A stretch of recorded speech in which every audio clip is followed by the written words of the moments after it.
ಎಲ್ಲರಿಗೂ ನಮಸ್ಕಾರ. ನಾನು ನಿಮ್ಮ ಪ್ರೀತಿಯ ಸುಷ್ಮಾ ಸಿಂಪಲ್ ಕನ್ನಡತಿ ಮಾತಾಡ್ತಿರೋದು.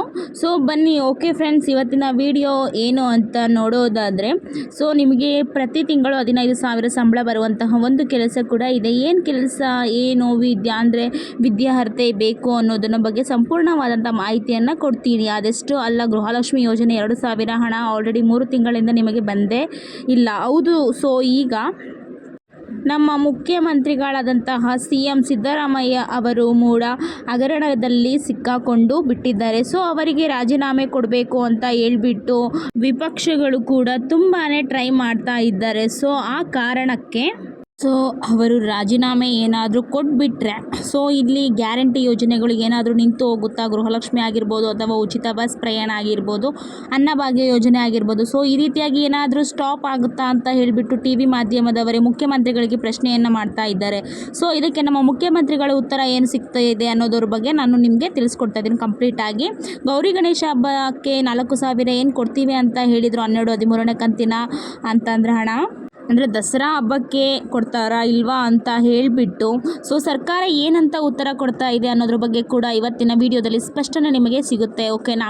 ಇದೆಲ್ಲ ವಿಷಯಗಳು ಸಂಪೂರ್ಣವಾಗಿ ನಿಮಗೆ ತಿಳಿಬೇಕು ಅಂದರೆ ನೀವೇನು ಮಾಡಬೇಕು ಹೇಳಿ, ಮಾಧ್ಯಮದಲ್ಲಿ ವಿಡಿಯೋನ ಯಾರು ಕೂಡ ಸ್ಕಿಪ್ ಮಾಡಿದೆ ಕೂಡ ನೀವು ನೋಡಬೇಕಾಗುತ್ತೆ. ಎಲ್ಲೂ ಕೂಡ ಅರ್ಧಂಬರ್ಧ ಇನ್ಫಾರ್ಮೇಷನ್ ತಿಳ್ಕೊಂಡು ನೀವು ಅಂದರೆ ಬಿಗಿನಿಂಗಿಂದ ನೋಡಿ ಎಂಡ್ವರೆಗೂ ನೀವು ನೋಡಿದ್ರೆ ಸಂಪೂರ್ಣವಾದ ಮಾಹಿತಿ ಅರ್ಥ ಆಗುತ್ತೆ. ಹಾಗಾದರೆ ಬನ್ನಿ ವಿಡಿಯೋ ಸ್ಟಾರ್ಟ್ ಮಾಡೋಣ. ಮೊದಲನೇದಾಗಿ ತಿಂಗಳಿಗೆ 15,000 ಸಂಬಳ ಬರುತ್ತೆ ಅಂತ ಹೇಳಿದೆ ಅಲ್ವಾ. ಸೊ ಏನು ಕೆಲಸ ಅದು ಅನ್ನೋದ್ರ ಬಗ್ಗೆ ಫಸ್ಟ್ ಮಾತನಾಡೋಣ. ಗೃಹಲಕ್ಷ್ಮಿ ಬಗ್ಗೆ ಆಮೇಲೆ ಮಾತನಾಡೋಣ. ಓಕೆನಾ ಫ್ರೆಂಡ್ಸ್? ಮೊದಲಿಗಾಗಿ ಈ ಕೆಲಸ ಏನಪ್ಪ, ಎಲ್ಲಿ ಕೆಲಸ ಇದೆ ನಿಮಗೆ ಅಂತ ಕೇಳೋದಾದರೆ, ಕೆನರಾ ಬ್ಯಾಂಕ್ ಅಂದರೆ ಗ್ರ್ಯಾಜುಯೇಟ್ ಅಪ್ರೆಂಟಿಸ್ ಹುದ್ದೆಗೆ ಭರ್ತಿ ಮಾಡಲಾಗುತ್ತೆ ಇದೆ ಅಂತ ಹೇಳಿಬಿಟ್ಟು, ಸೊ ಕೆನರಾ ಬ್ಯಾಂಕ್ ಇಂದಾನೆ ನಿಮಗೆ ಅರ್ಜಿಯನ್ನು ಆಹ್ವಾನ ಮಾಡಲಾಗಿದೆ. ಓಕೆನಾ?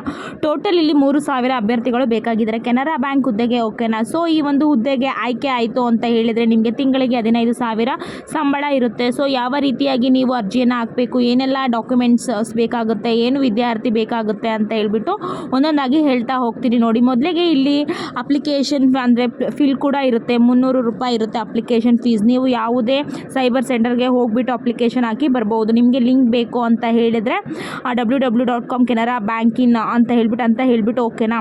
ಈ ರೀತಿ ಕೆನರಾ ಬ್ಯಾಂಕ್ ಗ್ರ್ಯಾಜುಯೇಟ್ ಅಪ್ರೆಂಟಿಸ್ ಹುದ್ದೆಗೆ ಅಂತ ಹೇಳಿಬಿಟ್ಟು, ಸೊ ಅಲ್ಲಿ ಒಂದು ಪೇಜ್ ಓಪನ್ ಆಗುತ್ತೆ. ಅಲ್ಲಿ ನೀವು ಅಪ್ಲಿಕೇಶನ್ ಹಾಕಬಹುದು. ಆ್ಯಂಡ್ ಯಾವ ಏಜ್ ಅವರು ಆಗಬೇಕು ಅಂತ ಹೇಳಿದ್ರೆ 20 ವರ್ಷದಿಂದ ಅಂದರೆ 20 ಮೇಲ್ಪಟ್ಟ ಅಭ್ಯರ್ಥಿಗಳು ಈ ಒಂದು ಹುದ್ದೆಗೆ ಅರ್ಜಿಯನ್ನು ಹಾಕಬಹುದು. ಹಾಗೆ 28 ವರ್ಷ ಅಂದರೆ ಬಿಲೋ 28 ಇಯರ್ಸ್ ಒಳಗಡೆ ಇರಬೇಕು. ನೀವು ಈ ಹುದ್ದೆಗೆ ಅರ್ಜಿಯನ್ನು ಹಾಕಬೇಕು ಅಂತಂದರೆ ಲಾಸ್ಟ್ ಡೇಟ್ ಬಂದು ಸೆಪ್ಟೆಂಬರ್ 21ನೇ ತಾರೀಕಿಂದ ಸ್ಟಾರ್ಟ್ ಆಗಿದೆ. ಅರ್ಜಿಯನ್ನು ಹಾಕಲಿ. ಹಾಗೆ ಮುಂದಿನ ತಿಂಗಳು ಅಕ್ಟೋಬರ್ 4ನೇ ತಾರೀಕುವರೆಗೂ ಕೂಡ ಟೈಮ್ ಇರುತ್ತೆ. ಸೊ ನಿಮಗೆ ಯಾರಿಗಾದರೂ ಬ್ಯಾಂಕ್ ವರ್ಕ್ ಮಾಡಲಿಕ್ಕೆ ಇಂಟ್ರೆಸ್ಟ್ ಅಂತ ಹೇಳಿದರೆ 21ನೇ ತಾರೀಕು ಮೇಲೆ 4ನೇ ತಾರೀಕೊಳಗೆ ಅರ್ಜಿಯನ್ನು ಹಾಕಿ. ಆ್ಯಂಡ್ ಎಜುಕೇಷನ್ಸ್ ಕ್ವಾಲಿಫಿಕೇಷನ್ ನಿಮ್ಮದು ಏನಪ್ಪ ಆಗಿರಬೇಕು ಅಂತ ಹೇಳಿದ್ರೆ, ಇದಕ್ಕೆ ಡಬಲ್ ಡಿಗ್ರಿ ಮಾಡಿರಬೇಕು ಅಥವಾ BCom ಓದಿರಬೇಕು.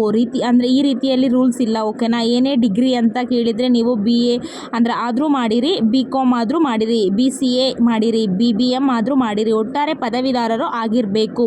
ಎನಿ ಡಿಗ್ರಿ ಅರ್ಜಿಯನ್ನು ಆಗ್ಬೋದು ಅಂತ ಹೇಳ್ಬಿಟ್ಟು ಇಲ್ಲಿ ಮುಖ್ಯವಾದ ಮಾಹಿತಿಯನ್ನು ಹೇಳ್ತೀನಿ ನೋಡಿ. ಈ ಒಂದು ಹುದ್ದೆಗೆ ನಿಮ್ಮ ಪರ್ಮನೆಂಟ್ ಆಗಿ ಇರೋದಿಲ್ಲ. ಕೆಲವೊಂದು ವರ್ಷಕ್ಕೋಸ್ಕರ ನೀವು ಕೇವಲ 1 ವರ್ಷಕ್ಕೋಸ್ಕರ ಈ ಕೆನರಾ ಬ್ಯಾಂಕಲ್ಲಿ ಡಿಗ್ರಿ ಪಾಸ್ ಆಗಿರೋರನ್ನು ತಗೋತಾ ಇರೋದು. ಓಕೆನಾ? ಈ ರೀತಿಯಾಗಿ ಅಪ್ರೆಂಟಿಸ್ ಹುದ್ದೆಗಳು ಅಂತ ಏನು ಅರ್ಜಿ ಆಹ್ವಾನ ಮಾಡ್ತಾರೋ ಅದು ಕೇವಲ ಟೆಂಪ್ರವರಿ ಆಗಿರುತ್ತೆ, 1 ವರ್ಷಕ್ಕೆ ಇರುತ್ತೆ. ಈಗ ನಿಮಗೆ ಅನಿಸುತ್ತೆ 1 ವರ್ಷಕ್ಕೆಲ್ಲ ಯಾಕೆ ಹೋಗಬೇಕು ಮೇಡಮ್, ನಮಗೆ ಪರ್ಮನೆಂಟ್ ಆಗಿ ಕೆಲಸ ಬೇಕಲ್ವಾ ಅಂತ ಹೇಳಿಬಿಟ್ಟು ಖಂಡಿತ ಆ ತಪ್ಪನ್ನು ಮಾಡಬೇಡಿ. ಯಾಕೆ ಹಿಂಗೆ ಹೇಳ್ತಾ ಇದ್ದೀನಿ ಅಂತಂದರೆ, ನೀವು ಕೇಳೋದಾದರೆ, ಸೊ ನೀವು 1 ವರ್ಷನೇ ಕೆಲಸಕ್ಕೆ ಜಾಯಿನ್ ಆದರೂ ಕೂಡ ನಿಮಗೆ ಅಲ್ಲಿ ಒಂದು ಅಂದರೆ ಎಕ್ಸ್ಪೀರಿಯನ್ಸ್ ಅಂತ ಸಿಗುತ್ತೆ. ಹೌದಾ? ಬ್ಯಾಂಕ್ಗಳಲ್ಲಿ ಸೊ ಮುಂದೆ ನೀವು ಬ್ಯಾಂಕ್ಗಳಲ್ಲಿ ವರ್ಕ್ ಮಾಡಲಿಕ್ಕೆ ಆಗಿರ್ಬೋದು ಅಥವಾ ಈವನ್ ಬೇರೆ ಕಂಪನಿಗಳಲ್ಲಿ ಅಕೌಂಟೆಂಟ್ ಆಗಿ ಏನಾದರೂ ವರ್ಕ್ ಮಾಡ್ತೀರಾ ಅಂತ ಅಂದರೆ, ಸೊ ಎಕ್ಸ್ಪೀರಿಯನ್ಸ್ ನಿಮ್ಗೆ ಏನಾದರೂ ಕೇಳಿದ್ರೆ ಅಂತ ಹೇಳಿದ್ರೆ ನಿಮಗೆ ಇಲ್ಲಿ ಇರೋದು ಪ್ಲಸ್ ಪಾಯಿಂಟ್ ಆಗುತ್ತೆ ಅಲ್ವಾ. ಪ್ಲಸ್ ಪಾಯಿಂಟ್ ಅದರಲ್ಲೂ ಕೂಡ ಗೌರ್ನಮೆಂಟ್ ಕೆನರಾ ಬ್ಯಾಂಕ್ ವರ್ಕ್ ಮಾಡಿ ಹೋಗ್ತೀರಾ ನೀವು. ಸೊ ಮುಂದೆ ಹೋಗುವಂಥ ಕಂಪನಿಗಳಲ್ಲಿ ಅಥವಾ ಮುಂದೆ ಹೋಗುವಂಥ ಬೇರೆ ಬ್ಯಾಂಕ್ಗಳಲ್ಲಿ ಖಂಡಿತವಾಗ್ಲೂ ನಿಮಗೆ ಪರ್ಮನೆಂಟಾಗಿ ಕೆಲಸ ಸಿಗುತ್ತೆ. ಸೊ ಹಾಗಾಗಿ ನೀವು ಓದಿ ಮುಗಿಸಿರ್ತೀರಾ. ಸೊ ಈ ಕೆಲಸವನ್ನು ಮಾಡ್ತಾ ಇದ್ದರೆ ನಿಮಗೂ ಕೂಡ ಯೂಸ್ ಆಗುತ್ತೆ. ಗ್ರ್ಯಾಜುಯೇಟ್ ಅಪ್ಡೇಟ್ ಅಂದರೆ ಹುದ್ದೆಗೆ ಅರ್ಜಿಯನ್ನು ಹಾಕಿಕೊಳ್ಳಿ. ಓಕೆನಾ. ಈಗ ಕೇಳ್ಬೋದು ಯಾಕೆ ಬರೀ ಒಂದೇ ವರ್ಷಕ್ಕೆ ನಮಗೆ ಕೊಡ್ತಾ ಇದ್ದಾರೆ ಅಂತ ಹೇಳ್ಬಿಟ್ಟು. ಸೊ ಇಲ್ಲಿ ಪ್ರತಿ ವರ್ಷನೂ ಕೂಡ ಅಂದರೆ ಕೇಳ್ಬೋದು ಯಾಕೆ ಒಂದೇ ವರ್ಷಕ್ಕೆ ಅಂತ ಹೇಳಿಬಿಟ್ಟು ನೇಮಕಾತಿಯನ್ನು ಮಾಡ್ಕೋತಾರೆ. ಓಕೆನಾ. ನಿಮ್ಮ ಅಂದರೆ ಅದೃಷ್ಟ ಚೆನ್ನಾಗಿದ್ದರೆ ಒಂದು ಟೈಮ್ನಲ್ಲಿ ಏನಾಗುತ್ತೆ ಗೊತ್ತಾ, ಬ್ಯಾಂಕ್ನಲ್ಲಿ ನಿಮಗೆ ಬೇರೆ ಪೋಸ್ಟ್ ಏನಾದರೂ ಖಾಲಿ ಇತ್ತು ಅಂತಂದರೆ ನಿಮಗೆ ಅದಕ್ಕೂ ಕೂಡ ಮತ್ತೆ ಭರ್ತಿಯನ್ನು ಮಾಡ್ಕೋತಾರೆ, ಆದರೆ ನಿಮ್ಮನ್ನೇ ತಗೋತಾರೆ. ಸೊ ಇಲ್ಲ ಅಂತ ಅಂದರೆ ಒಂದು ವರ್ಷದ ಮೇಲೆ ನೀವು ಕೆಲಸವನ್ನು ಬಿಡಬೇಕಾಗುತ್ತೆ. ಸೊ ಒಂದು ವರ್ಷದವರೆಗೂ ಕೂಡ ನೀವು ಪ್ರತಿ ತಿಂಗಳು 15,000 ಸಂಬಳ ಕೂಡ ಇರುತ್ತೆ. ಅದಾದ ನಂತರ ನೀವು ಬೇರೆ ಕೆಲಸನೂ ಹುಡುಕ್ಬೋದು.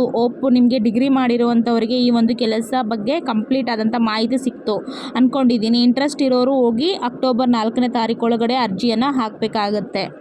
ಏನಾ. ಇದು ಆಲ್ ಓವರ್ ಕರ್ನಾಟಕದಲ್ಲಿ ಎಲ್ಲೆಲ್ಲ ಕೆನರಾ ಬ್ಯಾಂಕ್ ಇದೆಯೋ ಅಲ್ಲೆಲ್ಲ ಕೂಡ ಇಷ್ಟಿಷ್ಟು ಸಂಖ್ಯೆಯಲ್ಲಿ ಭರ್ತಿಯನ್ನು ಮಾಡ್ಕೋತಾ ಇದ್ದಾರೆ. ಸೊ ನೀವು ಸೆಲೆಕ್ಟ್ ಆದಾಗ ನಿಮಗೆ ನಿಯರೆಸ್ಟ್ ಕೆನರಾ ಬ್ಯಾಂಕ್ ಎಲ್ಲಿರುತ್ತೋ ಅಲ್ಲಿಗೆ ನಿಮ್ಮನ್ನು ಕೆಲಸಕ್ಕೆ ತಗೋತಾರೆ. ಓಕೆನಾ. ಆ್ಯಂಡ್ ಯಾವುದೇ ಅಂದರೆ ಕ್ಯಾಸ್ಟ್ ಇರಲಿ ಅವರನ್ನು ಬೇಕಾದರೂ ಅರ್ಜಿಯನ್ನು ಹಾಕಬಹುದು. ಇಲ್ಲಿ ಬರೀ SC/STಗೆ ಅಂದರೆ ಮಾತ್ರನಾ ಅಂತ ಕೇಳೋದಾದರೆ ಖಂಡಿತ ಇಲ್ಲ. ನೀವು ಯಾವುದೇ ಜಾತಿಯವರು ಆಗಿದ್ರೂ ಕೂಡ ಖಂಡಿತವಾಗ್ಲೂ ಅಪ್ಲಿಕೇಶನ್ ಆಗ್ಬೋದು. ಆ್ಯಂಡ್ ಮೇಲ್ ಮತ್ತು ಫೀಮೇಲ್ ಅವರು ಕೂಡ ಅರ್ಜಿಯನ್ನು ಹಾಕ್ಬೋದು ಅಂತ ಹೇಳ್ತಾ ಇದ್ದಾರೆ. ಗಂಡು ಮಕ್ಕಳು ಹೆಣ್ಣು ಮಕ್ಕಳು ಬೇಕಾದರೂ ಅರ್ಜಿಯನ್ನು ಹಾಕಬಹುದು.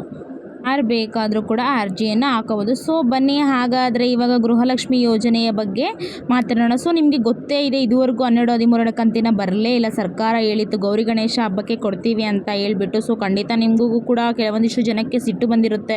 ಇನ್ನು ಕೆಲವೊಂದಿಷ್ಟು ಜನಕ್ಕೆ ಇದೇನು ಸರ್ಕಾರ ನಮಗೆ ಈ ರೀತಿ ಮೋಸ ಮಾಡ್ತಾ ಇದೆಯಲ್ಲ, ಪ್ರತಿ ತಿಂಗಳು ಹಣ ಕೊಡ್ತೀನಿ ಅಲ್ವಾ ಅಂತ ಖಂಡಿತ ಅನಿಸುತ್ತೆ. ಇದಕ್ಕೆ ಸ್ಪಷ್ಟನೆಯನ್ನು ಲಕ್ಷ್ಮೀ ಹೆಬ್ಬಾಳ್ಕರ್ ಮೇಡಮ್ ಅವರೇ ಮತ್ತು TV9ಗೆ ಅಂದರೆ ವರದಿಯನ್ನು ಕೊಟ್ಟಿದ್ದಾರೆ. ಓಕೆನಾ. ಹೇಳಿದ್ದೀವಿ 12-13 ಕಂತೆ ಒಟ್ಟಿಗೆ ಕೊಡ್ತೀವಿ ಅಂತ ಹೇಳಿಬಿಟ್ಟು. ಆದರೆ ಈಗ ನಾವು 4,000 ಹಣ ಒಟ್ಟಿಗೆ ಬಿಡುಗಡೆ ಮಾಡಲ್ಲ, ಯಾಕಂದರೆ ಹಣಕಾಸು ಇಲಾಖೆ ಇದಕ್ಕೆ ಹಣನೇ ಬಿಡುಗಡೆ ಮಾಡ್ತಾ ಇಲ್ಲ ಅಂತ ಆದಾಗ ನಾವು ಎಲ್ಲಿಂದ ತಂದು ಬಿಡುಗಡೆ ಮಾಡಲಿಕ್ಕೆ ಆಗುತ್ತೆ. ಆದರೆ ಜನಗಳು ಬರೋದೇ ಇಲ್ವಾ ಅಂದರೆ ಅಂತ ಹೇಳಿದ್ರು ತಪ್ಪು ತಿಳ್ಕೊಳ್ಳೋಕ್ಕೆ ಹೋಗಬೇಡಿ. ಸೊ 2,000 ರೂಪಾಯಿ ಅಂದರೆ 12ನೇ ಕಂತಿನ ಹಣ ಏನು ಕೊಡಬೇಕಿತ್ತು ಅದನ್ನು ನಾವು ಈ ವಾರದಲ್ಲಿ ಕಂಪ್ಲೀಟ್ ಮಾಡ್ತೀವಿ. ಈಗ ಆಲ್ರೆಡಿ ಪ್ರಕ್ರಿಯೆ ಸ್ಟಾರ್ಟ್ ಆಗಿದೆ. ಅಂದರೆ ಜುಲೈ ತಿಂಗಳಲ್ಲಿ 12ನೇ ಕಂತಿನ ಹಣ ಮಾತ್ರ ಫಸ್ಟ್ ಬರುತ್ತೆ. ಸೊ ಅದೇ ಮತ್ತು ಅಕ್ಟೋಬರ್ ತಿಂಗಳಲ್ಲಿ 12ನೇ ಕಂತು ಕಂಪ್ಲೀಟಾಗಿ ಎಲ್ಲರಿಗೂ ಕೊಟ್ಟ ಮೇಲೆ ಅಕ್ಟೋಬರ್ ತಿಂಗಳಲ್ಲಿ ನಾವು 3ನೇ ಕಂತಿನ ಹಣ ಕೊಡ್ತೀವಿ. ಮತ್ತು 2,000 ಹಣ ಕೂಡ ಬಿಡುಗಡೆ ಮಾಡ್ತೀವಿ ಅಂತ ಹೇಳಿ ತಿಳಿಸ್ತಾ ಇದ್ದಾರೆ. ಒಟ್ಟಾರೆ ಬಿಡುಗಡೆ ಮಾಡ್ತೀವಿ ಅಂತ ಹೇಳ್ತಾ ಇದ್ದಾರೆ ಹೊರತು ಇಲ್ಲಿವರೆಗೂ ಖಂಡಿತವಾಗ್ಲೂ ಹೇಳ್ತೀನಿ 1 ರೂಪಾಯಿ ಬಿಡುಗಡೆ ಮಾಡಿಲ್ಲ. ಸೊ ಮತ್ತು ಏನಾದರೂ ಮುಂದಕ್ಕೆ ತೊಗೊಂಡು ಹೋಗ್ತಾರೋ ಅಥವಾ ದಸರಾ ಹಬ್ಬ ಆದರೂ ಇವರು ಕೊಡ್ತಾರೋ ಅನ್ನೋದ್ರ ಬಗ್ಗೆ ಕ್ವಶನ್ಸ್ ಮಾರ್ಕ್ ಆಗಿದೆ. ಯಾವುದೇ ಮಾಧ್ಯಮ ಮಿತ್ರರು ಸರ್ಕಾರಕ್ಕೆ ಪ್ರಶ್ನೆ ಮಾಡಿದರೆ ಅವರು ಹೇಳ್ತಾ ಇರೋದು ಇದೊಂದೇ ಉತ್ತರ. ಈ ವಾರದಲ್ಲಂತೂ 12ನೇ ಕಂತು 2,000 ಹಣ ಗ್ಯಾರಂಟಿಯಾಗಿ ಬರುತ್ತೆ, ಇಲ್ಲ 2,000 ಅಂದರೆ 13ನೇ ಕಂತಿನ ಹಣ ಕಂಪ್ಲೀಟ್ ಆದಮೇಲೆ ಬರುತ್ತೆ ಅಂತ ಹೇಳ್ತಿದ್ದಾರೆ. ಓಕೆನಾ. ಸದ್ಯಕ್ಕೆ ಲೇಟೆಸ್ಟ್ ಆಗಿ ಅಪ್ಡೇಟ್ ಬಂದಿರೋ ಒಂದು ಇಷ್ಟೇ. ನೆಕ್ಸ್ಟ್ ನೋಡೋದಾದರೆ ಈಗ ಮೂಡ ಹಗರಣದಲ್ಲಿ ನಮ್ಮ ಮುಖ್ಯಮಂತ್ರಿಗಳಾದಂತಹ ಸಿದ್ದರಾಮಯ್ಯ ಅವರೇ ಸಿಕ್ಕಾಕೊಂಡಿದ್ದಾರೆ. ಹೌದಾ. ಈ ಒಂದು ಸಂದರ್ಭದಲ್ಲಿ ಎಲ್ಲ ಮಾಧ್ಯಮ ಮಿತ್ರರು ಕೇಳ್ತಾ ಇರೋದು ಒಂದೇ ಪ್ರಶ್ನೆ ಜನಗಳಿಗೆ. ಸೊ ಅನುಮಾನ ಉಂಟಾಗಿದೆ, ಸಿದ್ದರಾಮಯ್ಯ ಅವರನ್ನು ಮುಖ್ಯಮಂತ್ರಿ ಸ್ಥಾನದಿಂದ ಇಳಿಸ್ಬಿಟ್ರೆ ಸೊ ನಮಗೆ ಏನಾದರೂ ಗ್ಯಾರಂಟಿ ಯೋಜನೆಗಳು ಅಂದರೆ ಏನಂತಾರೆ ಬದಲಾಯಿಸ್ಬಿಡುತ್ತಾ. ಉಚಿತ ಬಸ್ ಪ್ರಯಾಣ ಆಗಿರ್ಬೋದು, ಗೃಹಲಕ್ಷ್ಮಿ ಆಗಿರ್ಬೋದು, ಮುಖ್ಯವಾಗಿ ಗೃಹಲಕ್ಷ್ಮಿ ಯೋಜನೆ ಏನಾದರೂ ನಿಂತು ಹೋಗ್ಬಿಡ್ತಾ. ಯಾಕಂದರೆ ನೀವು ಆಶ್ವಾಸನೆ ಕೊಟ್ಟಿದ್ದಂಥದ್ದು, ನೀವೇನಾದರೂ ನಮ್ಮ ಕಾಂಗ್ರೆಸ್ ಪಕ್ಷವನ್ನು ಗೆಲ್ಲಿಸಿದ್ರೆ ನಾವು ಈ ರೀತಿ 5 ಯೋಜನೆಗಳನ್ನು ಕೊಡ್ತಿದ್ವಿ ಅಂದ್ಬಿಟ್ಟು ಈಗ ನೀವೇ ಈ ಸ್ಥಾನದಲ್ಲಿ ಏನಾದರೂ ಇಲ್ಲ ಅಂತ ಅಂದರೆ ಈ ಯೋಜನೆ ಗತಿ ಏನು ಅನ್ನೋದು ಜನಗಳ ಪ್ರಶ್ನೆಯಾಗಿದೆ ಇದ್ದಾರೆ ಹೇಳಿಬಿಟ್ಟು. ಸೊ TV ಮಾಧ್ಯಮದವರು ಪ್ರಶ್ನೆಯನ್ನು ಮಾಡಿದರು. ಸೊ ಇಲ್ಲಿ ಮುಖ್ಯಮಂತ್ರಿಗಳು ಹೇಳಿದ್ದು ಒಂದೇ ಉತ್ತರ, ಯಾವ ಕಾರಣಕ್ಕೂ ಕೂಡ ನಾವು ಕೊಟ್ಟಿರುವಂತಹ ಗ್ಯಾರಂಟಿ ಯೋಜನೆಗಳು ನಿಲ್ಲೋದಿಲ್ಲ. ಓಕೆನಾ. ಯಾರೇ ಸರ್ಕಾರದಲ್ಲಿ ಸರ್ಕಾರ ನಡೆಸುವಂತಾದರೂ ಕೆಳಗಡೆ ಇಳಿದ್ರು ಕೂಡ ನಾವು ಕೊಟ್ಟಿರುವಂತಹ ಯೋಜನೆಗಳು ಬೇರೆ ಯಾರಾದರೂ ಬಂದರೂ ಕೂಡ ಆ ಯೋಜನೆಗಳು ಮುಂದುವರಿಯುತ್ತೆ ಹೋಗಲೇಬೇಕು ಅಂತ ಹೇಳಿಬಿಟ್ಟು ಅವ್ರು ಹೇಳ್ತಾ ಇದ್ದಾರೆ ಮುಖ್ಯಮಂತ್ರಿಗಳು ಸ್ಥಾನದಿಂದ. ಖಂಡಿತ ನಾನು ಹೇಳೋದೇ ಇಷ್ಟು, ಖಂಡಿತವಾಗ್ಲೂ ಅವರು ಹೇಳ್ತಾ ಇರೋದು ನನ್ನನ್ನು ಯಾರು ಕೂಡ ರಾಜೀನಾಮೆ ಕೊಡಿಸ್ಲಿಕ್ಕೆ ಆಗೋದೇ ಇಲ್ಲ ಅಂತ ಹೇಳಿಬಿಟ್ಟು ಅವರು ಹೇಳ್ತಾ ಇದ್ದಾರೆ. ಸೊ ಮುಂದೆ ಕಾಯ್ದು ನೋಡಬೇಕು ಏನಾಗುತ್ತೆ ಅಂತ ಹೇಳಿಬಿಟ್ಟು. ಒಟ್ಟಾರೆ ಅವರು ಮುಖ್ಯಮಂತ್ರಿ ಆಗಿರಲಿ ಅಥವಾ ಬೇರೆಯೊಬ್ಬರು ಮುಖ್ಯಮಂತ್ರಿಯಾಗಿ ಬಂದರೂ ಕೂಡ ಖಂಡಿತವಾಗ್ಲೂ ಗೃಹಲಕ್ಷ್ಮಿ ಯೋಜನೆ, ಅನ್ನಭಾಗ್ಯ, ಉಚಿತ ಬಸ್ ಪ್ರಯಾಣ, ಯುವ ನಿಧಿ ಯೋಜನೆ ಯಾವುದೂ ಕೂಡ ಸ್ಟಾಪ್ ಆಗೋದಿಲ್ಲ ಅಂತ ಹೇಳ್ತಾ ಇದ್ದಾರೆ. ಸ್ಟಾಪ್ ಆಗೋದು ಬೇಡ,